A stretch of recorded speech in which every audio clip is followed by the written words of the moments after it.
Somos DNews, somos Latinoamérica, momento de irnos a tierra colombiana. Ya está Estefanía Meira Serantes y son los dos títulos más destacados para esta jornada.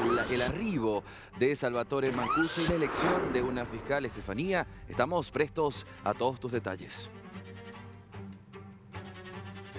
Andy, ¿cómo estás? Un saludo para ti, un saludo para todos los que a esta hora se conectan con DNews. Como tú lo decías, son dos temas importantísimos. Primero, la llegada del ex jefe de paramilitar Salvatore Mancuso a nuestro país el día de ayer. Y el segundo, la elección de la terna del fiscal. El próximo 7 de marzo será un día clave para elegir esta importante figura en el país. Pero tengo a mi lado al doctor Eduardo Montealegre. Él es ex fiscal general de la Nación, una persona que, por supuesto, conoce perfectamente lo que es la rama judicial. Doctor Montealegre, bienvenido a estas pantallas y micrófonos de DNews y arranquemos contándole a los colombianos las repercusiones y sobre todo tratando de explicar lo que es el complejo marco jurídico del caso de Mancuso. Bienvenido. Mire, Mancuso hizo parte del proceso de paz con los paramilitares que impulsó Álvaro Uribe.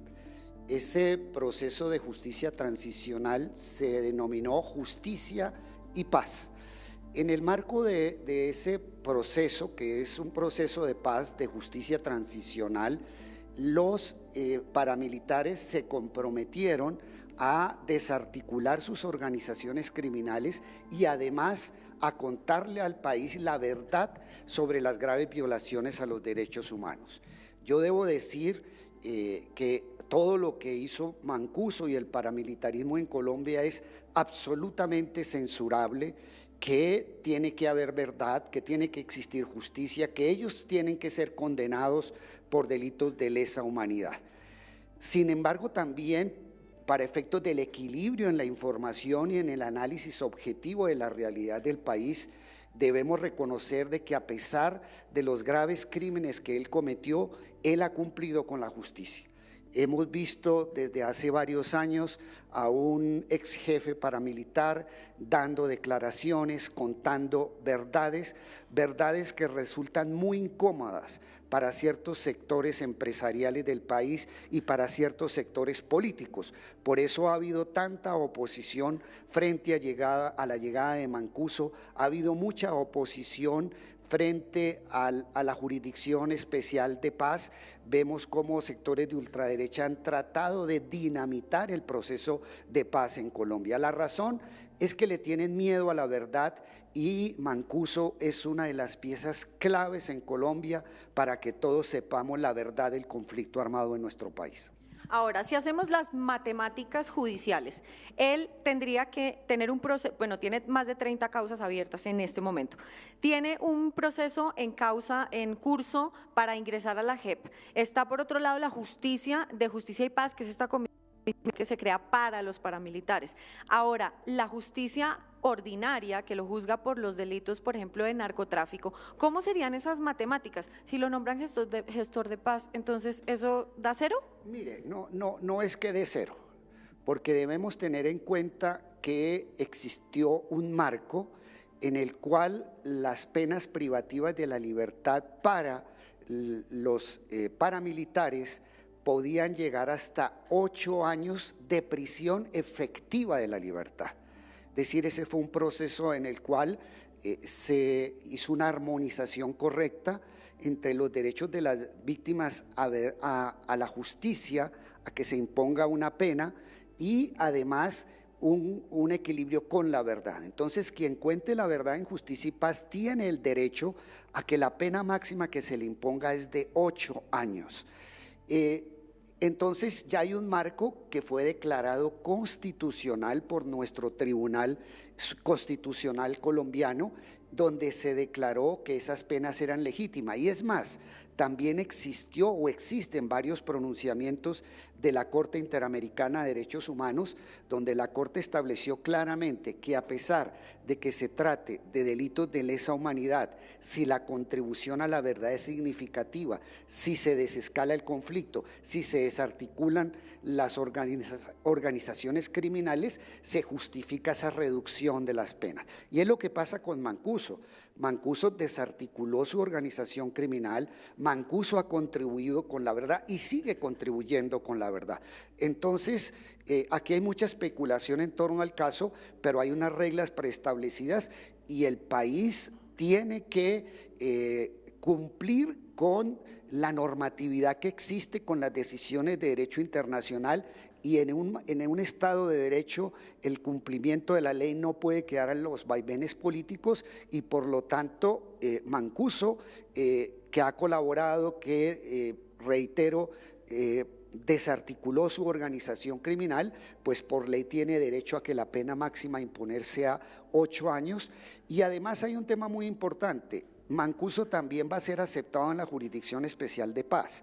Entonces la Jurisdicción Especial de Paz, en una decisión loable de ese tribunal, tiene un poder preferente sobre todos los demás procesos. Ya cuando se formalice el ingreso de Mancuso, ahí eso está ya está en camino, ya prácticamente él ha sido aceptado en la JEP para que declare dentro de la JEP, y si él cumple los compromisos de verdad en la JEP, la JEP puede asumir todos los procesos que tiene Mancuso, tanto en justicia y paz como en justicia ordinaria, o sea que la salida jurídica es que todo se concentre en la Jurisdicción Especial de Paz. Entonces aquí vemos un tema bastante interesante y es que estamos frente a dos justicias transicionales. La justicia transicional de justicia y paz, que básicamente fue un marco para desmovilizar paramilitares, y el de la Jurisdicción Especial de Paz, que básicamente fue un marco para desmovilizar a la insurgencia. Pero entonces vamos a tener dos marcos jurídicos, dos fuentes del derecho, pero prevalecería en este momento el último marco, que es el de la Jurisdicción Especial de Paz. Ellos pueden traer todos los procesos y Mancuso puede ser sometido entonces al régimen propio de la Jurisdicción Especial de Paz. Para cerrar el tema Mancuso, ¿él podría próximamente quedar libre porque se había presentado un recurso para esto? Sí, ahí la verdad esto se volvió, pues dada la complejidad del tema, yo no puedo atribuirle ninguna responsabilidad, ni más faltaba ni a los fiscales de justicia y paz, ni a los jueces y magistrados de justicia y paz que han actuado con mucho valor, que es una jurisdicción que le ha producido grandes resultados al país en temas de lucha contra la impunidad, y ellos han trabajado laboriosamente en descifrar todos estos caminos, pero ahora esto se ha convertido en la verdad en un laberinto jurídico, en una maraña de normas, regulaciones. Creo que el llamado a resolverlo es básicamente la Jurisdicción Especial de Paz, pero además, como él ya ingresó a la Jurisdicción Especial de Paz, como él está a medio camino entre el paramilitarismo y con delitos conexos por el narcotráfico, creo que cuando hagan efectiva la decisión del presidente de convertirlo en gestor de paz, tiene que decretar al menos su libertad temporal. Claro que sí. Ahora cambiando totalmente de tema, un tema de agenda, el próximo 7 de marzo se va a volver a votar la terna del fiscal. ¿Qué está pasando allí y qué le podemos contar a los televidentes de América Latina para entender cómo viene este proceso y por qué ha sido tan demorado? Mire, generalmente este ha sido el proceso de elección de un fiscal más demorado de la historia. Llevamos más de 5 meses aproximadamente desde que el presidente de la República envió una terna integrada por 3 mujeres, juristas muy valiosas, independientes, comprometidas con la lucha por los derechos humanos, y presentó el presidente a consideración de la Corte la terna, y la Corte no ha querido elegir. ¿Por qué no ha querido elegir? Porque aquí hay unos intereses muy grandes, intereses impulsados por la ultraderecha colombiana. ¿Y cuáles son esos intereses? Favorecer precisamente la impunidad en las graves violaciones a los derechos humanos.